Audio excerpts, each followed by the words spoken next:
Nottingham Forest are the real deal. They sit third in the Premier League table after 24 matches, and they have just beaten Brighton by 7 goals to nil. You heard that right, 7 goals to nil. And that's what we're going to be focusing on in this video. We're going to be taking a look at the tactics involved that not only helped Nottingham Forest stop Brighton, but also exploit them in a way that no other team has done this season. Forest fans, it's going to be a good one.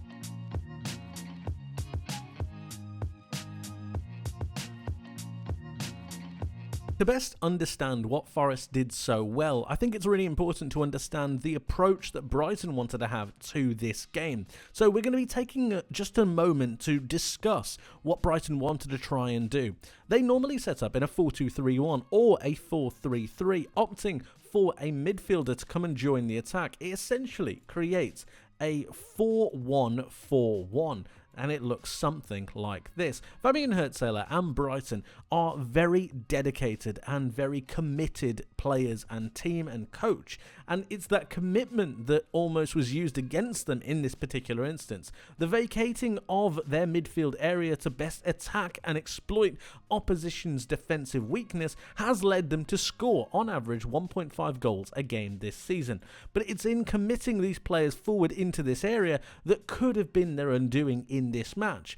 What they wanted to do is push players forwards to try and better exploit that 4-4-2 normal defensive system that a lot of teams use, utilising the attacking midfielders to try and make runs in between the lines, using the wingers to pull players out wide, fullbacks to overload and overlap, and all of a sudden what you got is an overload on certain situations, an overload on other situations.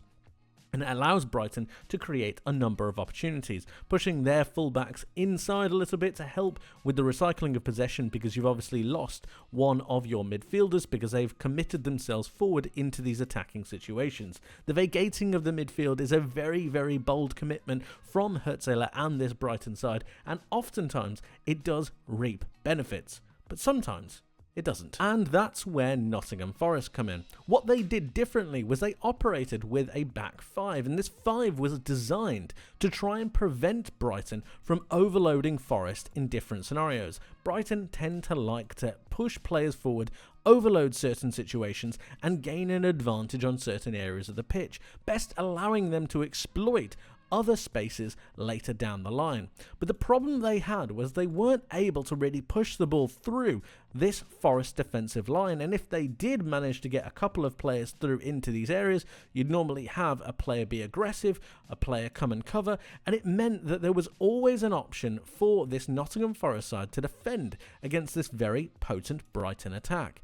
It also meant that it forced Brighton to go forwards in a little bit more of an aggressive manner, Veltman coming in field as well as Lamptey to try and help Hinchelwood with the recycling of possession. Now normally this would be fine, but it obviously vacates a lot of space. And if there is anything that I want you guys to take away from this video, it's the idea of exploiting space. Forest are one of the best sides in the Premier League about isolating and exploiting space that is left by other teams. We also need to talk about Jack Hinchelwood, because I think he was left a little bit out to dry here, especially due to the team selection that Fabian Hurtzler made. Ruta and Pedro are not midfielders. Whether you like it or not, and depending on where the formation is, they don't want to drop back. They don't want to. They want to go forwards, which means that for the most part, Hinchelwood was left on an island in the middle of midfield, and it meant that they were left exposed in the centre of the park. Now you might say that this is what Brighton want. They're a committed team that wants to go forwards. But when you fail with that overloading presence, when you fail with that commitment, you're then looking the other way, and you're playing a sole young centre defensive midfielder against one of the best, if not the best, counter-attacking side in the Premier League currently. Anthony Elanga had an absolute field day finding these spaces, as did Morgan Gibbs-White. This space was isolated, it was exploited time after time again, and it allowed Nottingham Forest to gain so many different opportunities. It was then down to the individual duels, the isolating and exploiting of space, and the ability that these Nottingham Forest players had to convert their chances. And it was this exploiting of space that gave Nottingham Forest their first goal. Anthony Elanga is driving forwards, and Tariq Lamptey decides to come and contest from left back. We need to remember that. Remember that he's the left back. As he comes out to contest, the ball gets ricocheted back into midfield. But Morgan Gibbs-White picks up a really good, interesting position in the vacated space that Tariq Lamptey was. Now look at this here. Look how much space you've got for Morgan Gibbs-White. And the idea that no Brighton player really sees this or picks this up. Lewis Dunk doesn't really come and cover. You've got Tariq Lamptey over here. He doesn't recover later either. And then once the ball goes to Danilo, he then plays a brilliant pass over into that space. It's then about Morgan Gibbs-White making that run down the channel. Look at the positioning of Lamptey, look at the positioning of the rest of the Brighton players, in fact, and the amount of space that Morgan Gibbs-White has to work with. He drives towards the byline and then plays a brilliant cross in. Now, I think it's really unfortunate for Lewis Dunk. However, this has been afforded to Morgan Gibbs-White because of the lack of defensive awareness that this Brighton side had, and Brighton ended up paying. I feel sorry for Dunk, but Brighton as a whole were punished pretty brilliantly. Not only were Nottingham Forest extremely dangerous through their open play, but they were also quite dangerous from set plays, and especially through corners. And in particular, we've got this one which led to Nottingham Forest's second goal. I want to keep your attention onto here. This is Tariq Lamptey. He had a horrendous day, and unfortunately, we're going to be highlighting quite a lot of that. But I want to focus on the Nottingham Forest side rather than the Brighton side. Notice the positioning of Morgan Gibbs-White right here. This is your goal scorer. And the position that he's got next to Morato, it's essentially a 2v1. And I do feel sorry for Lamptey to a certain extent, because I think he's being asked quite a lot. They pin themselves onto him, and then it's about whether Morgan Gibbs-White can get his head on it. They run towards the front post. It's a brilliantly whipped in cross, and it just so happens that Morgan Gibbs-White is able to get his head on it and make it 2-0 to Nottingham Forest through really simple, quite concise goals that have immense quality, but also a huge amount of determination and aggression. I now want to go back and explore that idea of exploiting space once more. But before we do that, I just want to highlight Brighton here. This is your Brighton back four. This is your attacking players. Look at the amount of space that Jack Hinshelwood has to cover. There is no one within a country mile of him. And this is why I feel so bad for him, because not only has he got to try and close this down, he's also got to make sure that there's no Nottingham Forest players coming through the centre. He's also got to try and drop at the same time and try to organise and help this team. He was left out to dry, and I really do feel for him. But when you talk about a Nottingham Forest point of view, Anthony Elanga exploiting this space is really, really good. You've got a good forward run from Aino as well, who's able to play in Elanga, and then it's about whether he's able to take this space, exploiting the space once more. And then you've got Lewis Dunk, who hasn't been able to push up. Tariq Lamptey gets played through, and once this happens, and once Anthony Elanga gets past Tariq Lamptey, it is huge, huge danger time. Now we need to take a moment to notice where Chris Wood is, and the fact that Van Hecke isn't really properly marking him. He's giving him a run, and that is very dangerous. It gives him movement and gives him license to be able to make that movement at the very last second. Anthony Elanga runs down this side, and it's so dangerous. You cannot afford him this amount of space. It's so good. He drives into the box and chips the ball over towards Chris Wood, who isn't being marked properly by Van Hecke. And it's just so good. He gets his head onto it and it becomes a goal. But of course, it's exploiting that space. It's the aggression, the dynamism, the directness of play that Nottingham Forest had. They don't need 20,000 passes. They don't need so many different avenues of play. They have their direct style of play, and it works pretty brilliantly. Just in case I haven't made it abundantly clear, Nottingham Forest are one of the best sides in the Premier League and exploiting space that is left by their opponents. And boy did Brighton give them a whole heap of space. They made a substitution, or a couple of substitutions, in the second half. One was for a midfielder, the other was for another midfielder, and look at the distance between the two. As well as, look at the difference between the back line and the forward line. I mean, it's way off screen, the back line, but it's so much space. And it means that once Danilo receives this pass, he's able to drive into midfield. He's completely uncontested. It is incredible. But once he drives forwards, Anthony Elanga is going to make a spinning run off of O'Reilly, and it gives, again, Nottingham Forest the ability to exploit the space that has been left by Brighton. I mean, this is your back line. This is almost your midfield line, and look at the amount of space that Anthony Elanga has to do whatever he wants. It's absolutely incredible. It's insane from a Brighton point of view, but from a Nottingham Forest point of view, it is fantastic and it's brilliant. The way he drives forwards is sensational. Although they try their best to try and stop him, his pace, his power, his precision and his ability to drive down this right hand side is absolutely brilliant, and it gives him the opportunity to cross the ball into an on-running Chris Wood, who is able to tap it home. It's just so good, and it makes Nottingham Forest go 4-0 up. Pretty incredible. But there are 3 more goals to go.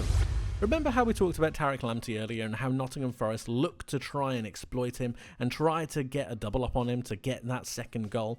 Well, I think that got into his head a little bit, and I think he kind of lost it, because if you look at this moment right here, what you can't probably see from this image is the fact that Tariq Lamptey has 2 hands around Morgan Gibbs-White, and it's the aggression and the lack of taking his arms away that gives away this penalty that ends up leading to Nottingham Forest 5th. As you can see, Morgan Gibbs-White is just falling over there. I feel for Lamptey because I think he feels like he's being attacked a little bit, and to a certain extent he is, but you can't really be doing that. Normally you don't really see them given, but I think it was a little bit too obvious the way that Morgan Gibbs-White goes down, the way that Tariq Lamptey still got 2 hands around him, and of course the penalty gets given. It gets converted by Chris Wood, which gives him his hat-trick. But again, Nottingham Forest getting into their opponents' heads, utilising that second goal and really forcing Brighton to make a big mistake. Of course it makes it 5-0, but there are so many different avenues and so many different areas that Nottingham Forest were better than Brighton in this particular match. Just fantastic from them, but a big mistake from Lamptey. If you haven't noticed the on-running theme throughout this video, then take a look at this goal. This was for Nottingham Forest 6th, and we'll just pin out the back 4, we'll pin out the midfield, and look at the space that's available. But more importantly, on this particular occasion, look at the amount of space that's on Brighton's left-hand side. This is something that Nottingham Forest exploited to pretty fantastic extent. The way they were able to drive in between not only the Brighton defenders, but also the channel between Dunk and Lamptey. They did that on so many occasions. In this particular instance, a 1 year's driving between the 2 centre-backs.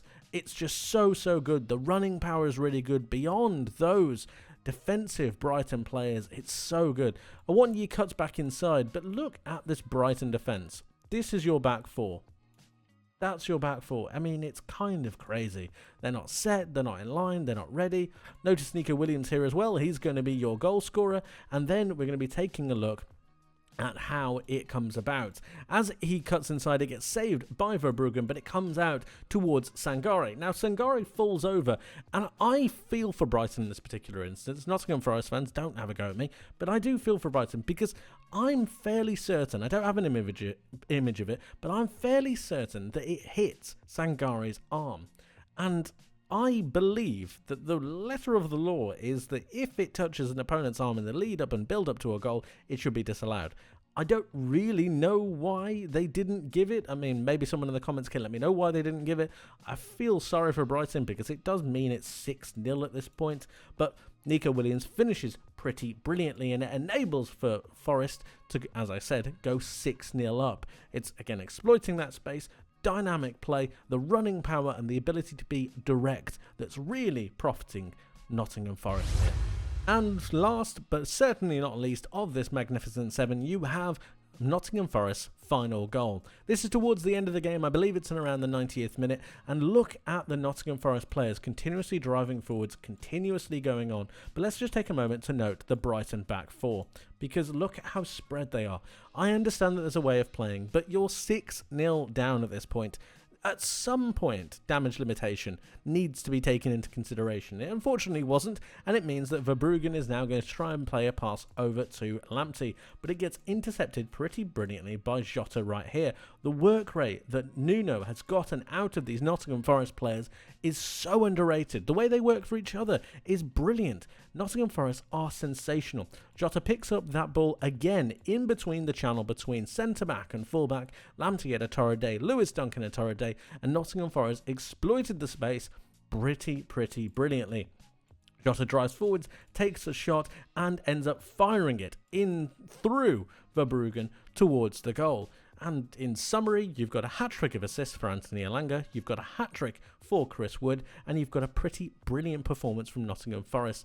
I'd argue their best of the season, but I mean, they've had so many, it's difficult to tell. They've scored 7 in this game against Brighton, a pretty good Brighton side, I might add. It's a bad day for them, but Nottingham Forest were fantastic, and if you had any doubts that Nottingham Forest were the real deal, then they should have been put to bed right now. Nottingham Forest are serious contenders. But of course, guys, let me know what you think in the comment section below. I would love to hear from you. Let me know your thoughts on Nottingham Forest and how you saw the game.